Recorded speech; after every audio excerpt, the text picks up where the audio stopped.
5 turnovers, and Harden had 7. Exactly. Let's go. Too many turnovers. We live. Oh, I got the Philly Uncensored Sports Podcast logo on my picture. Sir Latin as it should be. What's up, everybody? What's going on? We here in the building again after a tough Sixers loss to a very good to mind you, the number one Western Conference team, New Orleans Pelicans. I think if you'd have asked most of us in this part of the season who would have been number one in the West, I don't think most of us would have said Pelicans. They might have been a couple people like sleeper pick to be that top team, but I mean they had some things happen that helped them out. Suns losing Devin Booker for several games. They lost again tonight too. But I said this, boy Zion. I was telling Tim this in our personal chat. I don't know if I said this on the pod. Zion a cold-blooded bully, man. He a cold-blooded. You had two things happen. You had Zion bully everybody in the court the same way he been doing all season since he came into the league for real. And you had CJ McCollum do something he'll never do again. He'll never do it again. And in the NBA history, 25 people have hit 10 or more three-pointers. This is the first time he ever did it, and never, he will never do this again. Only like five people have hit 10 or more threes twice in a game, and he ain't doing it. He's not doing it again. So it was a good game from them. They did their thing. Zion is a monster. CJ stepped up. He played his part. They had other contributors. They played. I always told you I like whatchamacallit, they center. What's his name? Valanciunas. I always liked him even when he was with Memphis and all that. He's a solid big man. He can hit the low mid-range. He know how to play down low. He plays defense. He's a solid dude. So they have a very good team. So this wasn't going to be a cakewalk. We shot ourselves in the foot several times with turnovers and all that kind of stuff like that. But they never won for a reason. So what's your thoughts? I could keep going.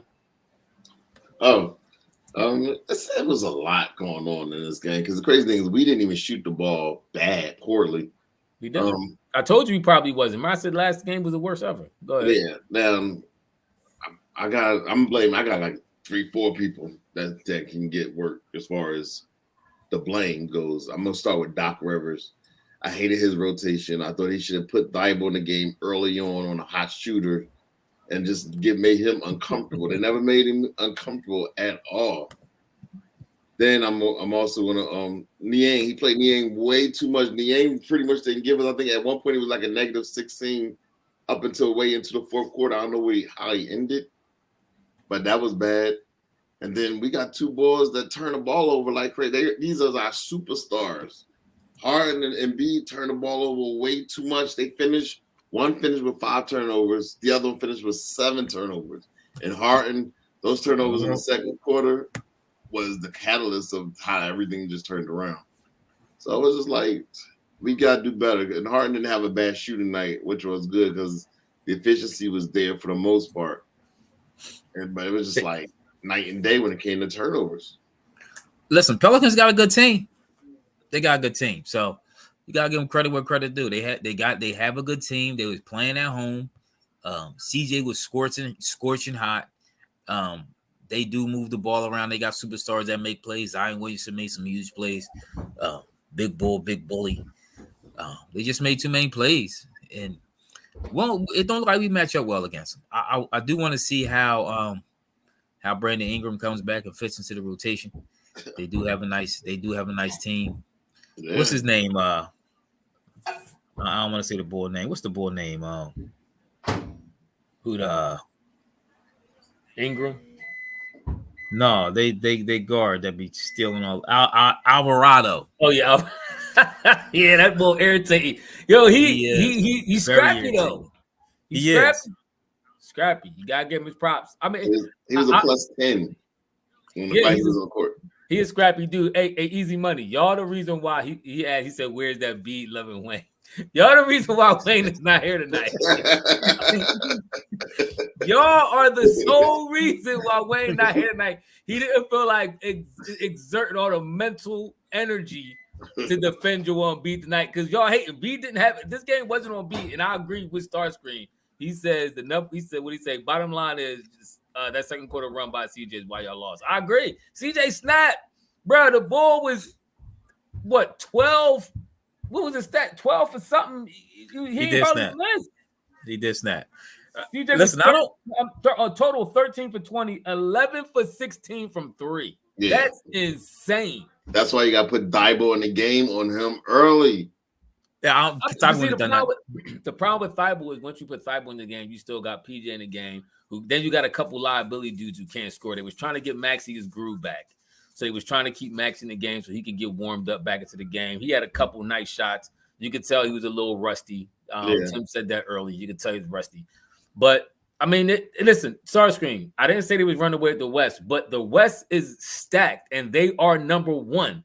They're number one for a reason. They probably, if all things considered, if Booker didn't get hurt, they would probably be number 2. Brooks, AG, me too. They are a very good team right now. They just beat, I think it was Denver the other night or a couple nights ago. They're a very good team, and Denver, right now, I think Denver is 2 or 3. So Pel's a very good team, bro. They've been showing signs of this for the last couple of years, to be honest with you. The only thing I don't like about this team, the one thing I have to say about the Sixers team, we continue to get out rebound game after game after game. I agree with that. That has to be a point of emphasis with the coaches and stuff like that. Box out, get the board, get the rebound. It's the personnel. You can do all the emphasis you want. You got to change the personnel.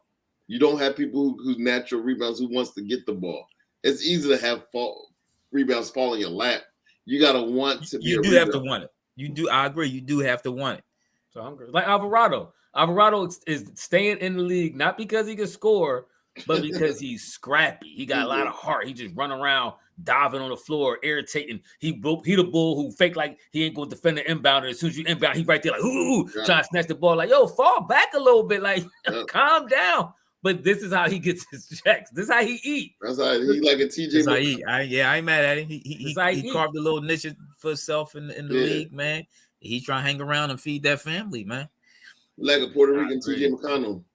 But we do need to. Herb or Main Money said something about it. What does that say about the same team won't match up well? Be honest with you, I don't think we're athletic enough when it comes to the better teams to match up in 7. We are not. I don't think we're athletic to match up in 7. When it comes to the Bostons, even Milwaukee, y'all talk about Milwaukee, the team y'all fear. When it comes to 7 and matching up with these athletes and things like that, I don't know if we're gonna match up well. I don't know if we're gonna match up well. I literally just said that he's like an athletic. He's like the Puerto Rican version of TJ McCollum. He really is. When these dudes crash the board and they get aggressive on defense. I didn't say that on our board, Tim. I said that on the other board. I said that to Brandon because Brandon loved TJ McConnell. I said that like a couple hours ago. So technically, I said it first, but that's neither here nor there. If I didn't know you said it first, how you say it first? Okay, but that's neither here nor there. Starscream. What I'm saying about okay, so I guess. What do you think about the Pelicans? Like, you don't think they're that good is what you're saying? Like, they are, I mean, look at their last couple games. They beat, who they beat? They lost to the Bucks. They beat, well, they ain't really beat nobody last couple games, so I can't really, they beat the Jazz. Jazz ain't that good right now. But actually, they lost to the Jazz. But he needs to concentrate on rebounding. I mean, listen, they had a couple favorable games the past couple weeks that they won, that they should have won. But they are a solid team. They have a solid point guard. They have a solid center. And they have a very solid, what do Zion? He a power forward, but he kind of like a small forward, but he's like a Barkley. Like a power forward with a small forward height, but a power forward body. So, like width-wise, they have a solid team. And Ingram, when he come back into the lineup, they going to be scary, man. They got the recipe, and they got a solid bench too. They have a recipe to be a very good team. It's like Joel, bro. He watched every 90s video of basketball, and that's how he tried to implement his game. And like he was doing so many good things in the first 3 quarters. I was actually proud of Joel. I was like, Joel making quick decisions. He was dunking, slicing. He was balling. He started hating. Then in the fourth quarter, he just played ISO ball the whole fourth quarter, and that was what was irritating. He was isolated. He was just one-on-one, just doing those. If he continued to play how he was playing earlier, we would have been at least I thought we could have made a little run, even though we wasn't stopping him. I just thought he played a little too much isolation ball at the end. I really do. Joel might have to help us with rebounding too, since we out. How many boards you get tonight? 8. Like 9. Yeah. What do y'all think about the return to Maxey tonight? That's what I expected. He rusty. He ain't played all year. He ain't played the last 19 games. So he 4 for 10, 1 for 3 from. I mean, the best shot he made was that little reverse underneath the basket. Jordan-esque type layup. Mm-hmm. That was nice. Mm-hmm. But like Tim was saying, he rusty. He gonna have to shake some of the cobwebs off, get back in the the flow of the game and playing. He came off the bench. He dropped 9 points. I expect that to go up as he gets back into the get back into his groove a little bit. But I do y'all know? What I don't want to see tomorrow is Tobias Harris. All of a sudden, he's a catch and shoot specialist because we're playing OKC, so he's gonna be Mr. Catch and Shoot. But every time we play real legit teams, he falls back into that pumpkin. And he was listen. Everybody, all forwards was expending a lot of energy trying to guard Zion. He is a load down there to try to stop, man. So Tobias had to put more energy to try to stop him and fight him off. Him and PJ Tucker. I'm surprised Tucker had 4. I actually think it's time to start around the bull Trez though, because excuse me, PJ, his age is showing, and his lack of height is also showing too against some of these teams when they come to rebounding, which y'all been talking about all year. But I think it might be trying to give Trez a little bit more time than you're giving PJ right now. But this game, go ahead. I will put back to Maxey though. Does it bother y'all that he was a minus 18 tonight? He's at the worst plus minus on the floor. No, I mean, he was on the floor the whole time with Niang. Yeah, plus minus. Because Niang had a minus 17. Yeah, he messed him up. I kind of agree with that. He was what? So Niang maxed up Maxey solo, just Niang. Yes, because he was on the floor with B too. Maxey was on the floor with B too. Yeah, but maybe in the beginning, that's when B was cooking. He was up early on. We had a nice lead, and then we let them come back, and they just went from there. But B was playing well with the starters, and Maxey came in playing with that second unit. And that second unit was doo-doo. Hey, Brooks, I agree with that, Tim. Brooks AG, I do agree with you. He said it's hard to frustrate anybody else trying to be fancy with passes and then turn the ball over. Harden actually got a couple joints like ripped almost right out of his right out of his hands tonight. Yeah, he was playing real sloppy. Lackadaisical. I didn't think it was best that he being too fancy. Some of them was kind of lackadaisical. Like you didn't expect the defender to try to take the ball. And he was almost taking it right out of Harden's hands. It was kind of irritating to watch a little bit. But yeah, that kind of irritated me. Harden got hot a little bit, kind of kept us in the game. So I couldn't be too mad at him. Overall, he had 20 points, 10 assists. He was 5 for 8 from the field, 4 for 7 from 3. Probably should have shot a little bit more, to be honest. When you went to the line a couple times, 6 for 6 from the free throw, he probably should have been a little bit more aggressive in a couple situations. I think they was trying to find Maxey's shot and get him into the game and see what he could do. But CJ got hot. This is one of them games that, to me, is hard to really kind of nitpick and say who did what and where and what went wrong. Because when a dude get that hot, more than likely, you will win the game. That's why you need coaching. That's why it comes back down to coaching.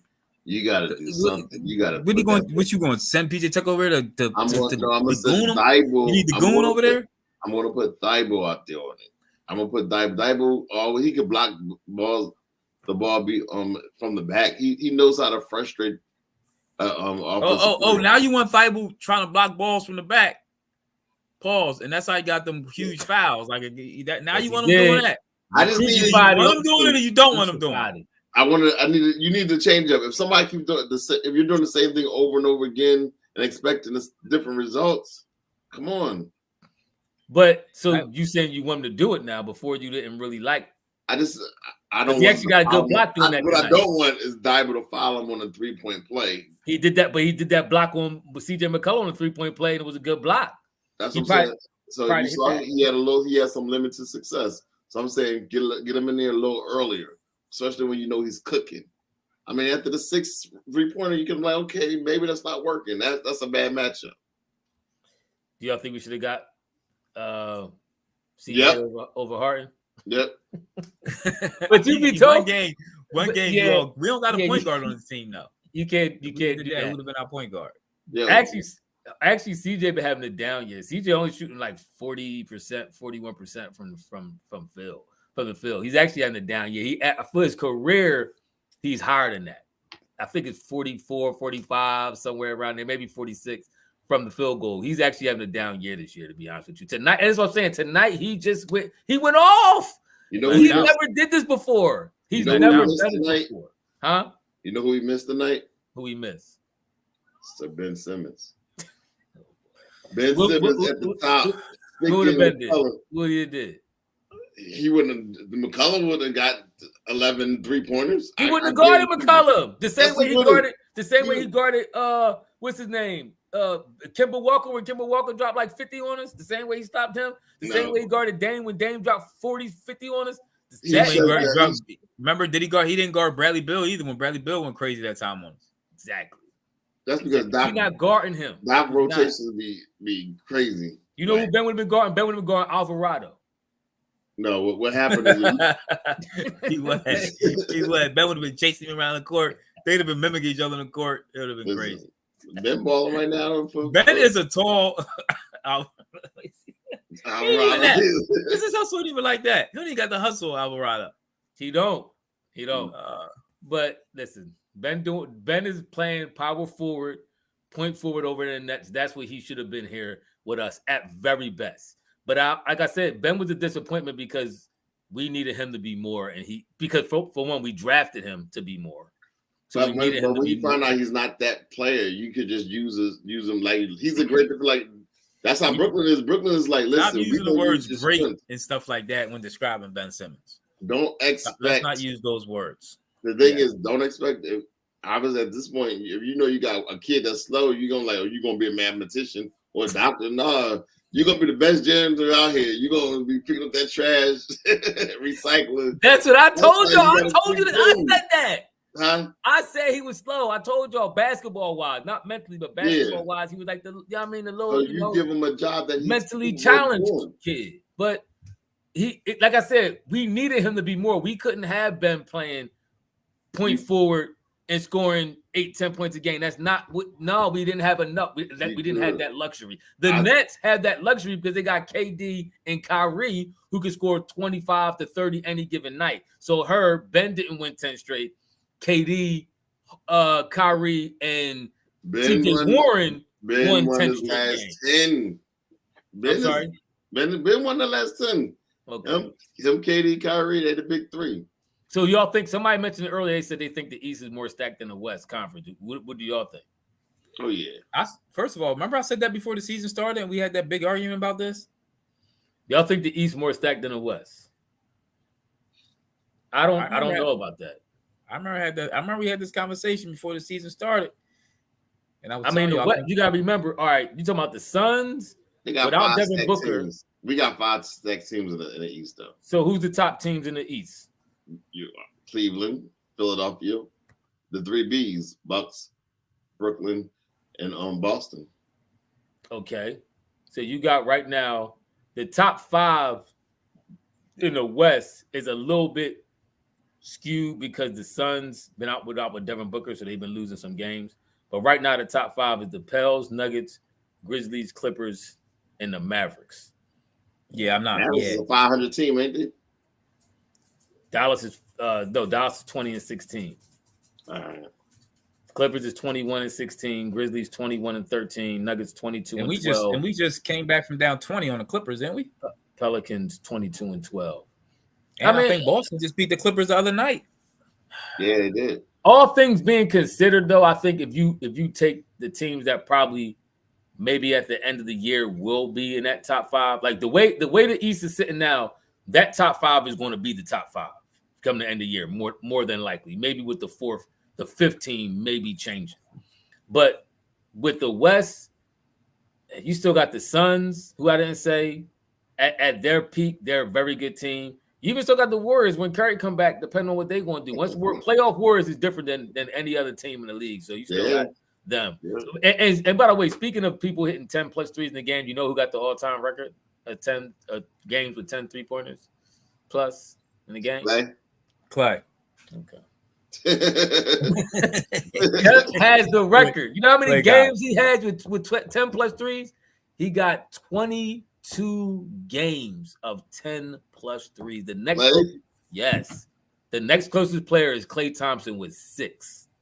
That's the next closest in history to that 22 games with 10 plus threes. That's incredible. Yeah, Dominic, I agree. That East top half is better. We had this argument. I had this argument with these fellas before the season started.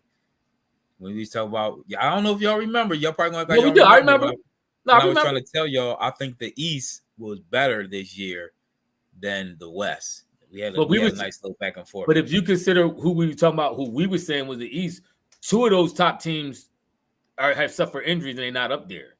And Golden State kind of had a little lag over even before Curry got injured. But you talking about, we was concluding Golden State and Phoenix in that lineup. So if you say go, I think this is everybody's starting top 5 in the beginning of the year. Golden State, Phoenix, Memphis, maybe probably the Nuggets because they was expecting the Jamal Murray and Porter to come back. And at 15 may have been either the Clippers or the Mavericks or somebody like that. I don't think nobody thought the Pelicans was going to be number 1. But if you talk about those 5 teams, then I think you got a little bit more of a tight running as regards to who got the best top 5 in the NBA. Tim, where your brother at? Or the conference. Wayne. They want to grind. I'm glad Wayne ain't come because they want to grind Wayne up. They want to get Wayne. Somebody gonna get Wayne an aneurysm or a heart attack right on camera. They want to grind Wayne up. Why y'all want to talk to Wayne so bad? Like because of his hype for Tobias?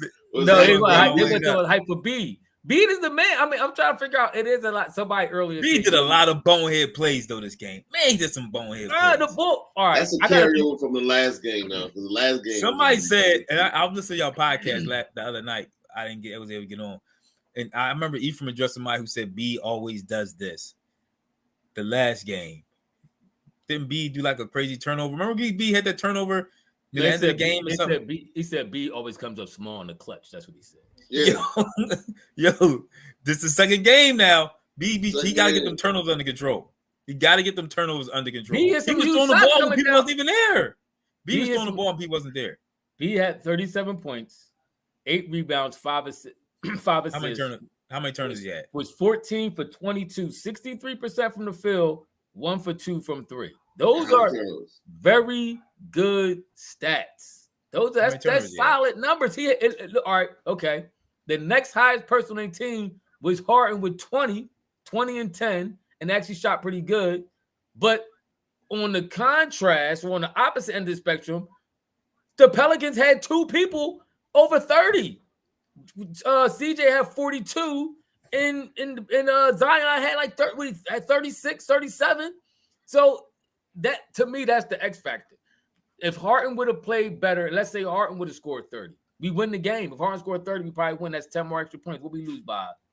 We lost by 11. Lost by 11. So if Harden would have scored 10, 10 more, who knows how that game. First of all, the refs had that dumb all over this game too. They was terrible officiating. I agree with that. Thank you for bringing that up. I forgot. Yes.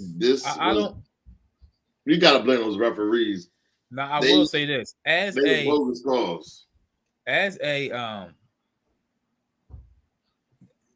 having B and Harden on my team, I don't like blaming the refs. I don't like blaming the refs because B and Harden get a lot of calls from the refs. They play the refs. So I can't in my right mind blame the refs in these type of games. But when I look at the turnovers, we had 18 turnovers. They had 12. And out of them 18, B and Harden had 12. 12. Let me see the free throw. You do realize Zion 12 of the 18 turnovers. Zion That's too went to much. the line 16 times, though. Huh? Zion went to the line 16 times. B had them type of games. He that type of player. They shot a total. All right, let's say this. We shot a total of 22 free throws. Guess how many they shot? 36. 36 free. We got supposedly the dudes who know how to draw a foul better than anybody. And we shot 14 less free throws than them. 14? That's a lot of foul. They was calling, I agree with Tim. They was calling some bogus stuff, and they wasn't even necessarily just giving the ball what's his name? Zion a call. They was giving calls to everybody. Yeah. Everybody was like, you get a whistle. And that's how it was. You get That's how it was. To everybody. That was kind of irritating. I agree with you that we get a favorable whistle sometimes with B and Harden, but they have mastered the technique of drawing a foul, and B legitimately gets whacked because he's the biggest dude on the court for the most part. Even Zion, I'm not even mad at you. Zion got a couple calls that was a little iffy, but I'm not mad at you giving him the benefit of the doubt because he's so big. They had everybody going to the line, bro. Everybody was shooting free throws. Yeah. Everybody. And B, dude, I said this before. B got to stop turning the ball over so much, though. He does. I know he tries to. B is the biggest person in the NBA. Is like Shaquille O'Neal stars. I'm sorry, Ethan. He said something.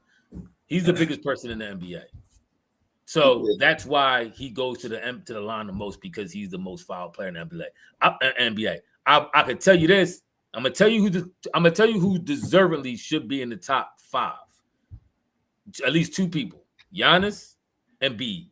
And I'm gonna tell you who's in the top 5 who shouldn't be in there. And I can almost guarantee, I didn't even look at it. I'm talking about a blind guess. I can almost guarantee you Luka is in the top 5 in free throws, and he should not be. But they get that boy everything he wants. That's a story for another day. But they are the biggest players in the NBA. They get in the middle and they get whacked all the time. That's Giannis and Joel Embiid. I was about to say that. B don't play like Shaq. Embiid plays more for the foul. I don't want to say B plays more for the foul than getting fouled. But even when B shoots a jump shot for the foul. He jumping, he kicking his legs. It's like a whole song and dance. Nah, see, I'm gonna have to be Wayne tonight. And B shoots for the swipe through. He gets at least 1 or 2 swipe throughs every game. I'm gonna have to be Wayne tonight because he gets 1 or 2 swipe throughs every game. First of all, this is my point about B. Not only is he the biggest person on the court, he's probably the most athletic dude for his size we ever seen.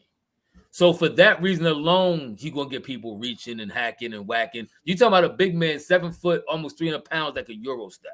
B gets legitimately fouled. Has he ever got some suspect calls? Yes, everybody do. Any superstar ever played in the NBA or a person of star caliber. I'm not even sure if B is necessarily considered superstar level, but anybody of star caliber level gets a favorable whistle. But he's a big player that can move athletically. He gonna get most of the calls because you can't stop him if you didn't foul him. But see, this is my point. He gets a favorable whistle, and he tries to play. For the foul. The swipe through and all that other. They got B. Sometimes I told you I knew Luka was up there. Thank you, Starscream. Go ahead, Ethan. This is my reason why B sometimes don't get fouls in on crunch times, because he do too much already as it is. And that's why in the playoffs, he don't get a lot of calls, which he probably should get, because he be doing too much. Him and Harden does too much sometimes. A superstar. I agree with you, Ethan. Sometimes they do too much. Somebody said about B dribbling into a crowd of players. That's true. My comment on Luka is, and if you listen to the pod before, maybe it's your first time listening. Luka is a very good player, a talent. He gets a very favorable whistle, bro. A very favorable. Even that last year, if you go back look at that Dallas series when they got spanked up on by Golden State, the only reason why they was in most of that game, Luka was going to the line, average, like he was shooting average 13, 15 free throws a game. If I'm not mistaken, he led the playoffs in free throws per average. It was ridiculous. It was ridiculous. He's a very good player, but he cries a lot. And maybe because he cries a lot, maybe because he's a Euro player and they're trying to still help the whole everybody, the watchability of the NBA from a European standpoint. They try to hype him up a little bit more. Luka's a great player. The boy got passes. He can't shoot that good. Let's be mindful of that too, because he shoots terrible from 30% from 3-point shooter, and his mid-range is iffy. But they give him a very favorable whistle. And when you get a favorable whistle, it's hard to play defense on a player like that. If we remember them games, Harden, remember the real Houston Harden, when he had that streak of 30-point games, he had like 30-something games or something like that when he scored 30 or more points. If you look at most of them games, Harden was going to the free throw line. One game he had, I think, like 32 points, and he went to the free throw line like 19 times. Of course you're going to get 30. Who not going to get 30 going to the free throw line 19 times? But it was very hard to defend Harden because you were scared to play him because he was going to get the whistle on you a lot of times. And then he got you in the foul trouble. And once he got you in foul trouble, you know you can't play defense like you used to. So now it's easier shots to the basket, all that kind of stuff like that. So Luka gets a very favorable whistle, which helps his offensive game. All right, here's the top 5 free throw shooters. This is what I found so far this year. Giannis with 12.6 a game. B, number 2 with 12 a game. They're the two biggest people in the NBA. Luka with almost 11, 10.7 a That's game. ridiculous. That's ridiculous. Shai Gilgeous-Alexander with 10 a game. That's cool. Trae Young with 8 a game. And he's tied with Tatum with 8 a game. Trae Young. Siakam is in top 10. That's a little suspect. But for the simple fact that Luka is shooting double-digit free throws when he takes close to 9 threes a game is beyond me. That's beyond me. You take about 9 threes a game, so that means a large portion of your game is not inside. Yet you get Luka the only, honestly, and the garage. Luka the only dude who I've seen so far this year and last year when they first came out with the rule about not jumping into players after you pump fake for a shot, he still gets that call. He still gets the call. He got it. Matter of fact, I was watching the game with Dallas and Golden State. The same game Curry didn't get it. Luka got it like 3 plays later. He still gets that call of jumping into players and getting the foul call. He's the only one they still give it to in the NBA. From what I see on a consistent basis, he still gets it. And he cries. You're right, superstar. He cries all the time. He's a crybaby. It's unbelievable. It's irritating. But all right. As far as you done your rant? You done your Luka rant? Yeah. I'll be back later. Get back on my soapbox about that. All right. They put a stat up here about the Doc not playing Matisse Thybulle. They said when he plays more than 10 minutes, when he plays, we're 11-4. We're 11-4. We're 6-0 when he plays 20 minutes or more. And that's because we blowing the team out when he gets in. That's why. And when we're less than 10 minutes, we're 9-10 when he plays fewer than 10 minutes. This probably was a good game for him to play. Hold on. Let me go back 1 second. I'm sorry, because I got the people coming at me with statements, so I got to address it. So you telling me Luka used to have the ball more than LeBron? Go look at LeBron's stats. When the last time you seen LeBron outside of maybe being a very young player in the league, maybe here or there? Luka averaged 11 free throws a game. He don't hold the ball more than LeBron. LeBron held the ball up to this day. LeBron still, well, maybe not this year a little bit. He kind of plays a little bit more off the ball. But LeBron, his whole career helped dominate the ball. Go show me 10 straight years of LeBron averaging 11 free throws a game. So somebody pull that up. Maybe I'm wrong. Pull it up and show me. Pull it up and show me. And stop telling me if I'm holding the ball, that should mean he gets free throws. He cries like a baby, and he gets a very favorable whistle. I saw it for myself, that whole Dallas Golden State series, when they called everything they could muster to try to get him to have some fabulous games here or there, and my man Wiggins put the clamps on him. Clamps! Just like he did Tatum in the playoffs. And I like Tatum. Wow. Wiggins stacked up Tatum. Only 3 times in LeBron's career has he ever averaged 10 free throws a game. He never averaged more than 10 free throws a game. Luka's going for 12. His 3rd year, his 5th year, and his 7th year. You know what Luka said? I got to find it, and I'll tell you where it's at. Luka actually said it's easier to score in the NBA than it is in the EuroLeague. One of the reasons why, because they give him every call that he wants. They don't give him that call in the EuroLeague. Them calls that they don't. That's why. Remember the U.S. team had to adjust because they kept playing for the foul and he wasn't getting no foul calls. Stop. Yeah, I know. Exactly. I agree. And they had to adjust, and I think it was KD that came through just getting buckets.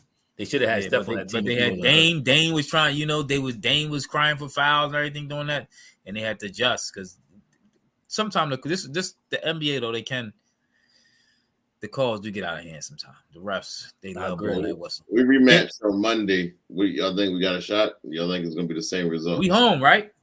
It's a home game. We got the same team Monday night. Yeah, we got a chance. We're gonna win. We're gonna win. You said when we play them Sunday? Monday Monday night.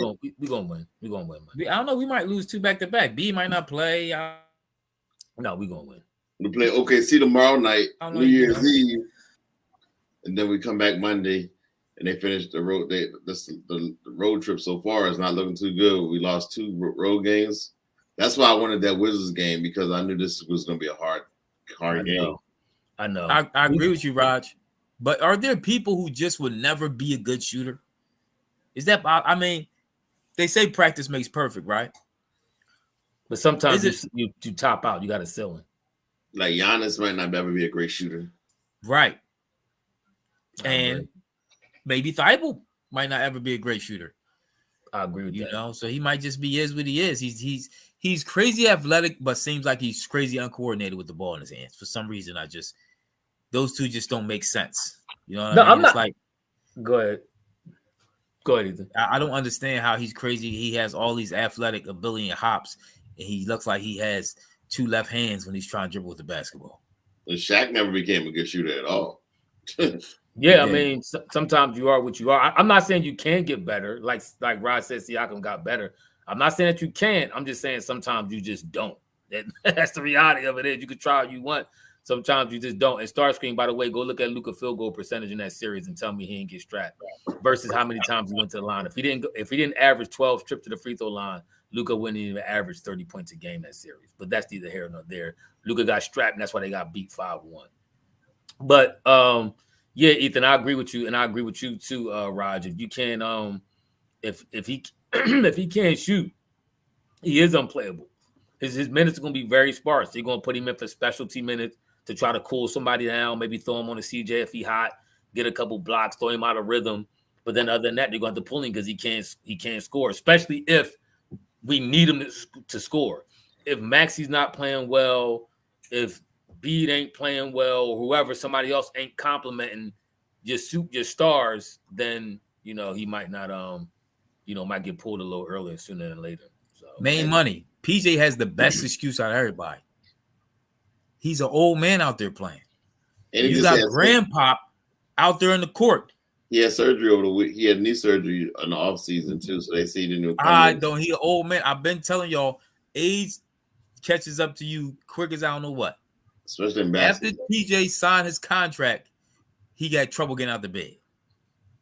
After he signed his contract, getting up trouble out of bed. Age caught up to him so quick. Y'all all cried about y'all was cheering and partying when we signed that old man. I told y'all this dude is gonna be in his mid-40s by the time this contract is over. It's a 3-year deal. He'll be 41. He can't play no more. First of all, you gotta look at his career. You're freezing. That was the hate. That was PJ. PJ's watching. Yeah, that was ages. PJ freezing connection. You gotta remember all that energy like PJ did, playing defense, chasing these players around, playing defense on Durant, playing defense on Giannis. When he always has the best and toughest player, that takes a toll on your body. How long do y'all think he's gonna last playing like that? I agree. Draymond probably got another couple years playing like that because that's how he played. I agree with you. All that banging and stuff definitely gonna take its toll on your body after a while. And that's why B doesn't like to bang all the time, because he is that do take a toll on your body. But the star can't do that all the time. Like somebody else has to do that. Your best player can't always be the dude playing everybody on defense, trying to strap everybody down and then still score. It just don't. I mean, how many people was legitimately in history able to do that? You probably had the best 2 players at doing that, and they didn't even guard the best player, but they played outstanding defense. It was probably Jordan and Kobe. It might have been the best 2. Oh, and scoring. Oh, yeah, and scoring. Yeah, and LeBron. LeBron played great defense when he was at his peak. He played defense, was still able to score, facilitate. Everybody can't do that, man. That's tough to do, bro. That's a mighty task to be able to play both ends of the floor on that with that type of intensity. That's tough. So I'm not too mad at B. And I say, but B does play defense. I'm saying, but it's like I know what you're saying, that over aggressive everywhere on the floor. Nah, you leave that for your PJ Tuckers. That's his job. Trez, PJ, Thibault, Melton. That's their job. Ethan ain't right often, but I think he was right a couple of times when he said we should have. I still did the Halliburton trade because with those young guns, you need them young guns, and PJ Tucker looks like was a bad signing. I ain't worried about the Halliburton trade right now, but we definitely shouldn't have signed PJ Tucker. Well, Halliburton is balling, and he probably be the perfect fit right now. I don't like the turnovers. You're not getting 15. You can add up all the points TJ had in a month. Froze up again. It ain't gonna be 15. Don't worry about 15 from PJ. You're not gonna get 15 from PJ Tucker. I agree with that. If you get 15 from PJ Tucker, we probably blowing the team out by 60. Yeah, I agree with that. Before we get out, somebody made a comment, and I've been hearing this for some reason. I saw a post on the. I think one of y'all might have put it to our board. Somebody said that Luka is better than Harden when in Harden's prime. Are we agreeing with this? Luka is Harden in his prime. Harden was a beast. Is he better than Harden? It depends on better. I don't think he's a better scorer, but as far as clutch, Harden got a lot of unclutch performances under his. Did Luka even get out the first round yet? He went to the Western Conference Finals last year for the first time. Last year, and got beat 5-1 by Golden State. Is that how far Harden got too, wasn't it? Western Conference Finals? Yeah, I believe so, if I'm not mistaken. Yeah, that's what I'm saying. I mean, he got to an NBA final, but he was a role player. He did. That's right. Well, OKC. Yeah, as Harden, as the Beard, he never got to the finals, with Houston. But I as believe the premier player on the team. Yes. Yeah. I mean, Harden to me at his pinnacle, they very similar. If I had to take somebody, I'll probably lean toward Harden right now. Harden was a better free throw shooter. He's a better 3-point shooter. Just as good passing. The only thing Luka got over Harden, he's probably maybe slightly better rebounder. But Harden was didn't Harden average a triple-double or close to a triple-double? I think his MVP year or something like that. Yeah. So, I mean, Harden lost to some tough teams too. And thank you, Raj, for that. Because I was arguing that before too when somebody was trying to talk about Harden. I said Harden, the West, when Harden was trying to get through the West, they had some teams over there. They had San Antonio, Golden State. Remember, that's when Kawhi was still with San Antonio. They had Golden State they had to go through. They had the Clippers he had to go through. They had OKC when KD was still there. They had to go through. There was some tough teams over in the West he had to go through. They wasn't sweet. Right. That's why I always talk about Dame too. Dame Lillard had the same thing. You had to go through a gauntlet of teams to get there. So you can't be like, well, he ain't get there. He ain't no leader. He ain't no bull. Harden was bull like that. He just ran into a lot of good teams, bro. And everybody was running to KD. And when KD, that 4-year window, when KD was with Golden State or a 3-year window. He cheated the league. Yeah. And which we call Tim, who sent that? Evan Turner said something about how the league felt that was lame. Yeah, Evan did an interview with Iguodala, and he mentioned that. But, we're gonna wrap this thing up. We'll be back tomorrow. Tim tired. Tim sleepy. Tim sleepy. All right, good show, y'all. I appreciate y'all tuning in, man. We'll check y'all tomorrow, man. We be back in the building. Yeah, y'all can get on Wayne. I'm gonna text Wayne and tell him y'all is looking for him. Y'all can take that up with Wayne tomorrow. So leave a comment and subscribe, and don't forget to hit the notification bell. We catch y'all on the next video. Remember, Harden was up 3-2 and Chris Paul got hurt. That one game, and that was with the KD Warriors too. Deuces.